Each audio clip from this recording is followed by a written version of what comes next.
어떤 사람이 지혜 있는 사람이 되고 싶어서 성경을 읽고 또 읽었습니다. 그러나 성경에 지혜에 관한 말씀이 많이 있긴 했지만 그 내용을 다 이해할 수가 없었습니다. 그래서 목사님을 찾아가 물었습니다. 목사님, 지혜 있는 사람과 지혜 없는 사람은 어떻게 구분할 수 있는 것일까요? 그러자 목사님이 대답했습니다. 그건 아주 간단하죠. 먼저 욕조에 물을 채운 다음에 그 욕조에 있는 물을 비우도록 숟가락과 컵과 바가지를 줘보면 압니다. 아하, 지혜 있는 사람은 욕조에 물을 비우기 위해서 바가지를 사용한다는 말이군요. 그렇죠? 그랬더니 목사님이 아니요, 지혜 있는 사람은 배수구 마개를 뺍니다 라고 했답니다. 여러분 어떻습니까? 여러분은 지혜 있는 사람입니까? 지식이 있고 정보도 있지만 지혜가 부족한 세상이라고 말합니다. 오늘 야고보 사도는 너희 중에 지혜와 총명이 있는 자가 누구냐고 묻습니다. 아마도 교회 안에 자기가 똑똑하다고 생각하는 사람들이 있었던 모양입니다. 어디를 가나 스스로 똑똑하다고 생각하는 사람이 있기 마련이죠. 그러나 내가 가진 지혜가 참이냐 아니냐 하는 것은 열매를 보고 아는 겁니다. 거짓 지혜는 시기와 다툼을 일으키고 참 지혜는 화평을 이루어 갑니다. 그러면 왜 지혜가 있음에도 불구하고 시기와 다툼이 일어나는 것일까요? 지혜롭다면 시기와 다툼을 일으키지 않을 법한데 어째 지혜가 있다고 하면서 시기와 다툼을 일으키는가 말입니다. 그것은 지혜로 자신을 드러내는 일에 열중했기 때문입니다. 다른 사람을 부정하고 자기를 자랑합니다. 거기에는 온유함이나 겸손함이 없습니다. 야고보 사도는 이런 지혜를 땅 위의 것이요 정욕의 것이요 귀신의 것이라고 말했습니다. 예수님 당시에 가장 지혜로운 사람이 누구냐라고 물으면 바리새인, 율법사 그리고 서기관들을 꼽을 수 있을 것입니다. 그들은 정말 지혜로운 사람이었습니다. 하지만 그들은 자신들의 지혜로 진리를 거스르고 복음을 회방했습니다. 입으로는 늘상 하나님을 말하면서도 결국은 자기들의 의를 드러냈고 자랑을 일삼았습니다. 여러분 복음서를 보십시오. 복음서를 보시면 예수님 제자들 사이에 끊임없이 시기와 다툼이 일어나는 것을 볼 수 있을 것입니다. 누가 더 높으냐 낮으냐 하는 것 가지고 제자들은 다투었습니다. 심지어 자신들뿐 아니라 부모들까지 나서서 주님이 이 땅에서 왕권을 잡으실 때 내 자식 하나는 오른편에 하나는 왼편에 앉혀달라고 뒤에서 청탁을 할 정도였습니다. 왜? 자기를 드러내고 싶은 마음이 있었기 때문입니다. 그래서 제자들은 기도하다가 싸우고 전도하다가 싸우고 말씀 듣고 난 다음에 싸우고 시기와 다툼이 끊이질 않았습니다. 그들에게 배움의 차이가 있어서 지식이 있고 없고 많고 적고 차이는 있었겠지만 제자들에게 지혜가 없지는 않았을 것입니다. 그러나 제자들의 지혜는 아직 땅 위의 것이요 정욕적인 것이요 귀신의 것에 머물러 있었다고 볼 수밖에 없습니다.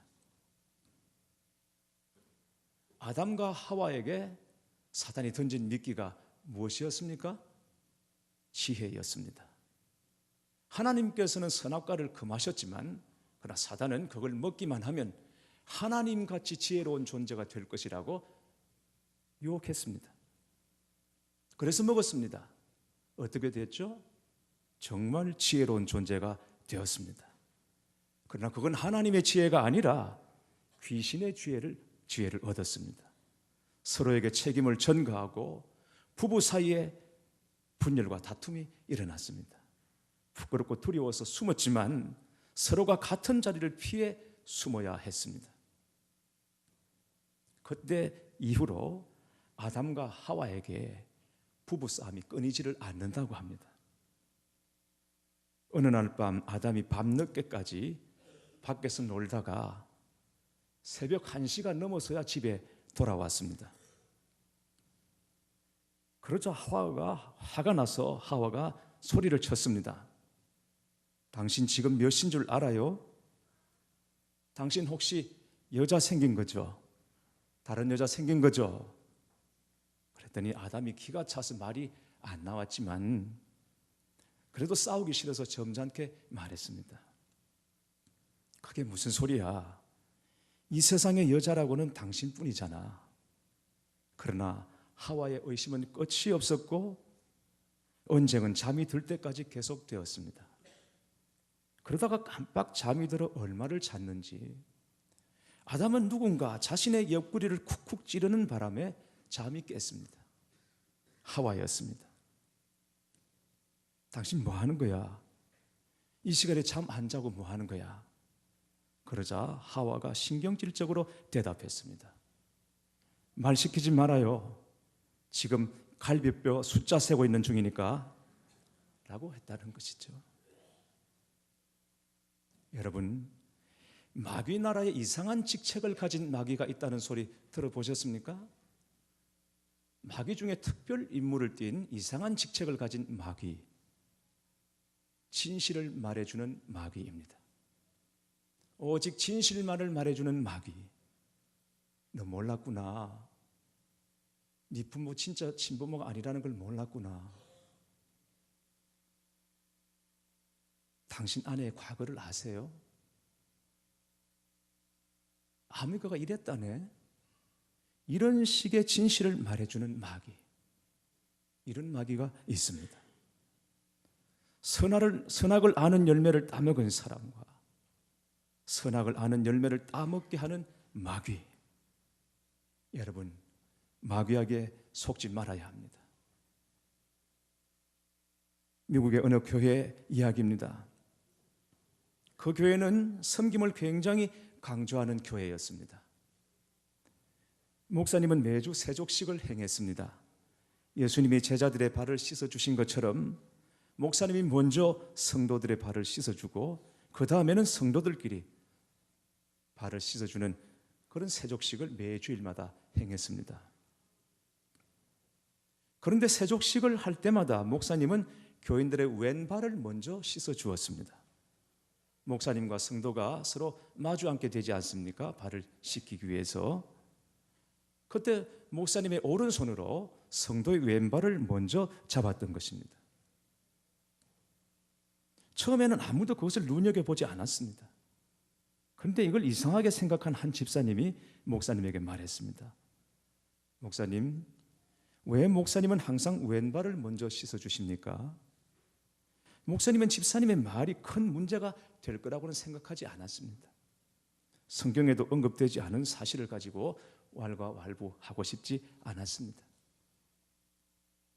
그런데 그 다음 주일 문제를 제기했던 집사님이 내심 목사님이 자신의 말을 염두에 두고는 오른발부터 먼저 씻어줄 거라고 기대하고 있었습니다. 그러나 목사님은 여전히 왼발을 먼저 씻어주었습니다. 화가 난 집사님은 이 문제를 가지고 분열을 일으켰고 몇몇 교인과 함께 교회를 떠나고 말았습니다. 그리고는 새로운 교회를 세웠습니다. 교회 이름은 오른발 교회라고 지었습니다. 이 오른발 교회는 지금도 미국에 있고 그 교회 새로운 목사님은 언제나 오른발부터 발을 씻긴다고 합니다. 우스운 이야기 같지만 이런 일은 우리 주변에도 흔히 있는 일입니다. 피아노 위치 때문에 분열되기도 하고 성가대 가운 색깔 때문에 분열된 교회도 있습니다. 이렇게 본질 아니고 부차적인 이유 때문에 교회가 분열되는 이유는 저마다 자신이 가진 지혜가 전부인 줄 알고 최고인 줄 알았기 때문입니다. 그러나 참 지혜는 다릅니다. 참된 지혜는 하나님 앞에서 우선 성결하고 사람과의 관계에서 화평을 이룹니다. 사도 바울은, 사도 야고보는 이런 지혜를 위로부터 난 지혜라고 했습니다.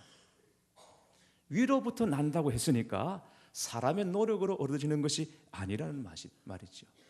오직 하나님으로부터 임하시는 지혜입니다.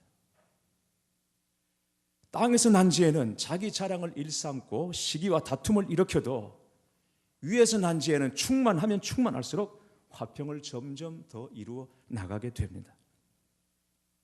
왜냐하면 우리 믿음의 주인이신 예수님께서 화평의 왕이시기 때문에 그렇습니다. 이사야 9장 6절 말씀을 보시면, 그의 이름은 기묘자라, 모사라, 전능하신 하나님이라, 영존하시는 아버지라, 평강의 왕이라 할 것임이라 했습니다. 그리고 에베소서 2장 14절에서 16절 말씀에 사도 바울은 주님에 대하여 말하기를, 그는 우리의 화평이신지라, 둘로 하나를 만드사 원수된 것 곧 중간에 막힌 담을 자기 육체로 하시고, 또 십자가로 이 둘을 한 몸으로 하나님과 화목하게 하려 하심이라 했습니다. 예수님은 화평의 왕이십니다. 하나님과 우리가 분열된 것을, 분리된 것을 십자가로 하나 되게 하시고 하나님과 화목을 이루어 주신 화평의 왕, 평화의 왕이 우리 주님이십니다. 사도 바울이 이렇게 말하는 이유가 무엇이겠습니까? 그는 교회를 핍박하고 박해하던 자였습니다. 주님을 회방하고 부정하던 자였습니다. 그런데 주님은 그런 자신을 받아주시고 가장 존귀한 자로 삼아주셨다는 것입니다. 하나님께서 나 같은 자를 받아주셨으면 이 세상에 받아주지 못할 사람이 아무도 없고, 하나님께서 나 같은 사람을 사용해 주셨다면 이 세상에 하나님께서 쓰임받지 못할 사람이 아무도 없다라는 것이죠. 사람들은 바울을 칭송하고 그를 높이지만, 그러나 스스로 생각하기에 자신은 만물의 찌꺼기와 같은 존재입니다. 그럼에도 불구하고 하나님은 그를 존귀하게 높여주시고 그를 사용해 주시더라는 것입니다. 우리는 어떤 사람들입니까? 불과 얼마 전까지만 해도 우리는 하나님과 원수되었던 사람들입니다. 하나님이 가장 싫어하시는 일만 골라서 하던 사람들이 바로 저와 여러분이었습니다. 하나님께서는 그런 우리를 받아주시고 용납해 주셨습니다. 단순히 용납해 주신 것 정도가 아니라 하나님의 자녀로 삼아주시고 하늘나라를 상속받을 주의 백성으로 우리를 삼아주시고 권세 주시고 그 은혜를 허락해 주셨다는 것입니다. 십자가의 은혜입니다. 예수님은 하나님과 원수되었던 우리를 십자가로 화목하게 하셨습니다. 그게 십자가의 은혜예요. 십자가의 능력인 것입니다. 화목하게 하시고 하나님과 하나 되게 하셨습니다. 그래서 주님이 내 안에, 내가 주님 안에 동거하고 연합하는 온전한 삶을 누리게 해주셨습니다. 여러분도 때로는 여러분 자신이 싫으실 때가 있으시죠? 마음에 들지 않으실 때가 있으시죠? 가장 가까운 가족이라도 때로는 함께하기 힘들 때가 있으시죠? 그럼에도 불구하고 십자가를 통해서 하나님과 화목하게 하신 그 은혜로 주님은 우리에게서 한 번도 멀어지신 적이 없으십니다. 우리를 외면하신 적이 없으십니다. 우리를 싫다 내버린 적이 없으십니다.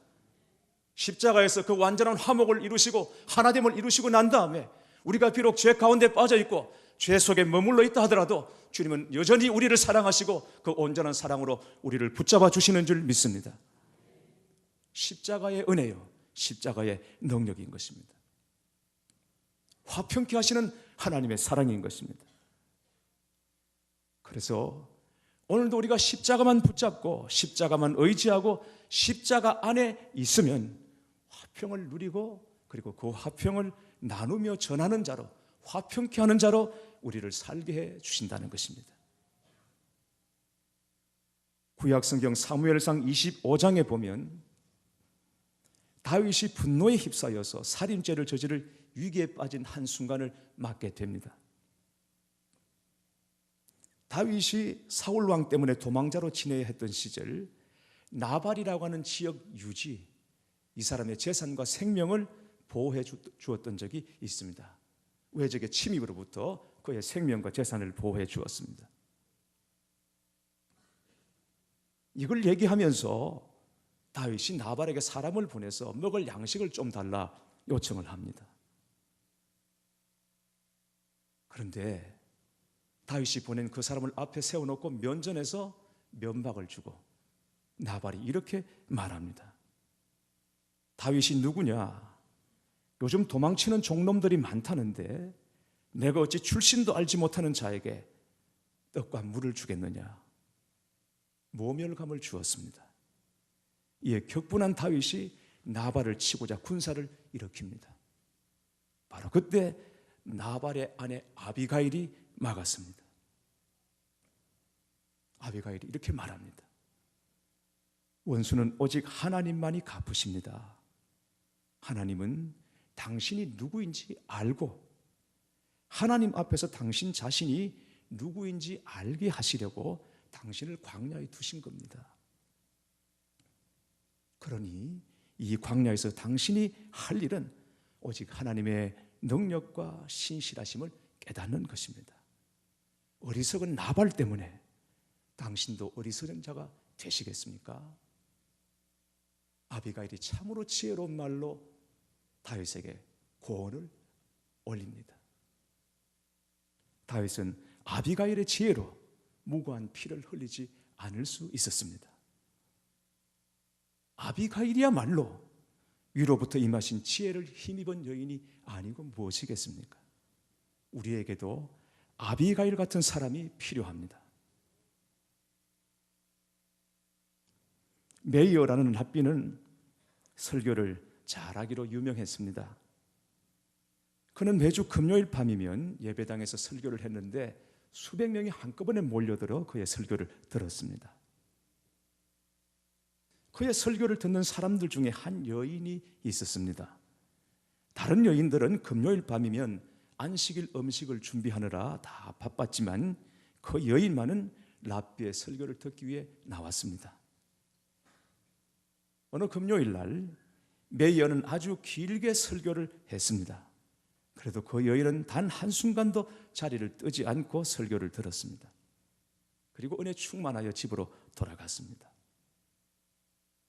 그런데 남편이 문 밖에서 그녀를 기다리고 있었습니다.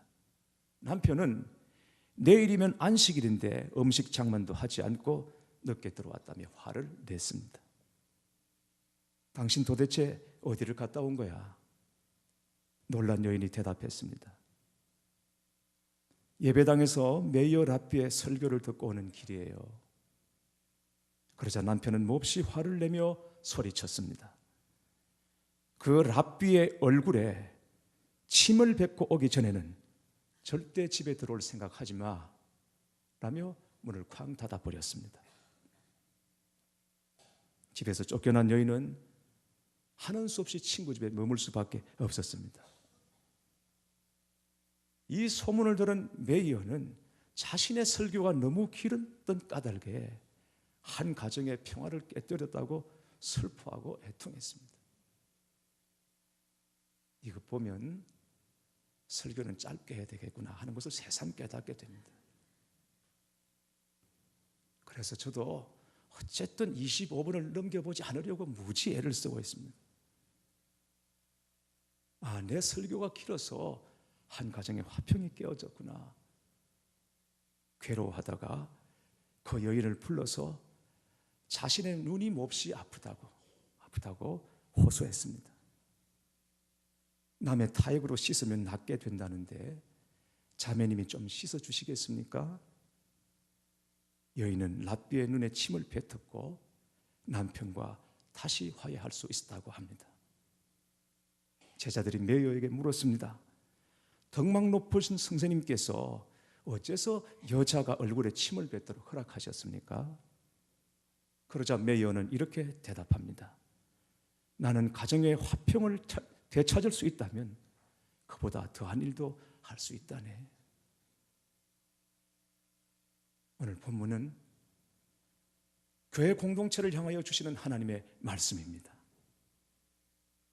시기와 다툼으로 분열된 세상 한가운데 서 있는 이 교회는 한때 하나님을 미워하고 또 서로를 미워했던 사람들이 이제 한 가족이 되어 세운 하나님의 도시입니다.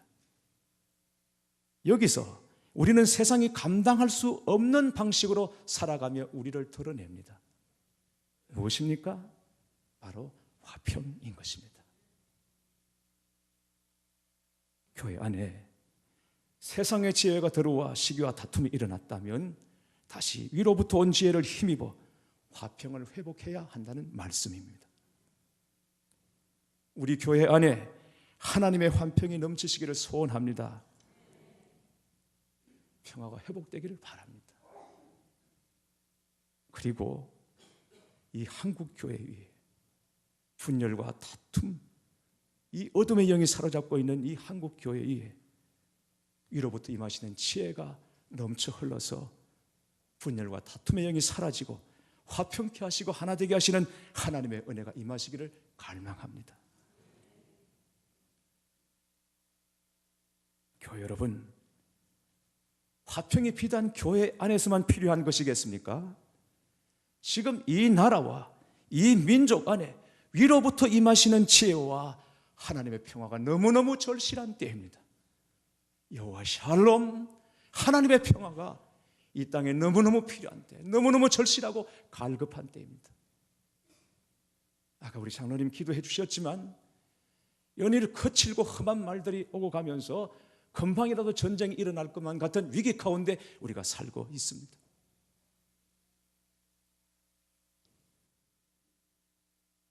거짓과 정욕과 귀신의 역사가 떠나가고 분열과 다툼과 전쟁의 위협이 사라지고 하나님의 평화가 이 한반도 위에, 이 민족 위에 임하시기를 소원합니다.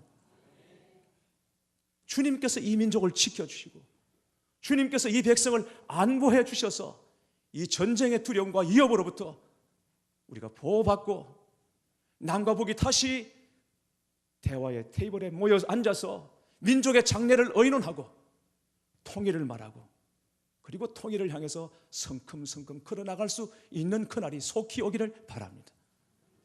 하나님의 은혜로 하나님께서 덮으시는 여호와 샬롬으로 말미암아 남과 북이 통일이 되어 제사장의 민족답게 열방을 섬기고 열방을 회복시키는 일에 하나님께서 이 민족을 사용해 주시도록 하나님께서 이 민족 가운데 다시 화평케 하는 영, 하나 되게 하시는 영으로 덮어주시기를 소원하는 것입니다. 이것이야말로 이 땅의 지혜가 아니라 오직 위로부터 임하시는 하나님의 지혜로만 되는 줄 믿습니다. 여러분의 가정은 어떻습니까? 여러분의 가정이 화평하십니까? 좀 더 행복한 삶, 좀 더 나은 삶을 살아보겠다고 길을 쓰고 살아왔지만 그러나 화평이 멀어지고 화평이 깨어지고 있는 것은 아닙니까? 그러시다면 내 지혜를 다 내려놓고 다시 겸손하게 하나님의 도우심을 간구하시기 바랍니다. 그러나 그 무엇보다도 지금 여러분 안에, 오늘 예배 드리시는 여러분 안에 화평이 있는지를 점검해 보시기 바랍니다. 마음이 나누어지고 깨어지고 복잡하지는 않습니까? 도대체 내 안에 누가 사는지 그걸 모를 것처럼 여러분의 마음이 심란하지는 않습니까? 내 마음이라고 내 마음대로 다 할 수 있는 것이 아닙니다. 내 마음이라고 내 마음대로 할 수 없는 것이 저와 여러분 이 연약한 존재인 것입니다. 아나니아와 사피라 부부가 자기 소유를 팔아 절반을 바치고 전부를 바친 것으로 속였습니다. 그때 베드로가 말합니다. 땅이 그대로 있을 때에는 내 땅이 아니며 판 후에도 내 마음대로 할 수 없더냐. 어찌하여 이 일을 내 마음에 두었느냐.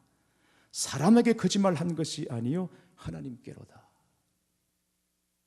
땅을 팔지 않고 가지고 있을 때 그건 네 거 아니냐. 땅을 팔았으면 판 것 또한 네 거 아니냐. 그게 네 것이라면 네 마음대로 그게 안 되더냐. 사도 베드로가 그렇게 말하는 것입니다. 여러분 그렇습니다. 내 것이라고 내 마음대로 안 되는 것이 이 마음입니다. 내 마음이라고 내 마음대로 안 되는 것입니다. 아나니아 삽비라가 부부 싸움을 한 것도 아니고 그리고 교인들과 다툰 것도 아니었습니다. 자신들 마음 안에서 다툼과 분열이 일어났던 것입니다. 하나님을 향한 열정과 자신을 향한 욕심이 정리되지 않은 채 이 두 마음을 가지고 헌신의 흉내로 주님 앞에 나왔다가 결국 비극을 맞은 것입니다. 주님은 심령이 가난한 자는 복이 있나니 천국이 그들의 것이라고 말씀하셨습니다. 심령이 가난하다는 것은 주님을 향한 갈망 하나로 내 마음이 아주 단순해졌다라는 뜻입니다. 여러분은 어떻습니까? 정말 주님 한 분을 목말라 하고 영적인 허기를 느끼면서 하늘로부터 임하시는 은혜에 여러분은 갈망하시고 그리고 단순해지셨습니까? 그 은혜만을 여러분은 사모하고 계시는 것입니까? 사랑하는 교회 여러분, 이 시간에 함께 기도합시다. 위로부터 내려오는 지혜를 함께 구하십시다. 이사야 11장 2절 말씀을 약속의 말씀으로 붙잡고 기도합시다. 여호와의 신, 곧 지혜와 총명의 신이요 모략과 재능의 신이요 지식과 여호와를 경외하는 신이 그 위에 강림하시리니. 이 약속의 말씀대로 지혜와 총명과 모략과 재능의 신이신 예수님께서 우리 안에 강림해 주시고 위로부터 임하시는 지혜로 충만하여 우리가 어디에서 무슨 일을 하든지 화평을 이루어 나가는 자로 사시기를 주의 이름으로 축원합니다.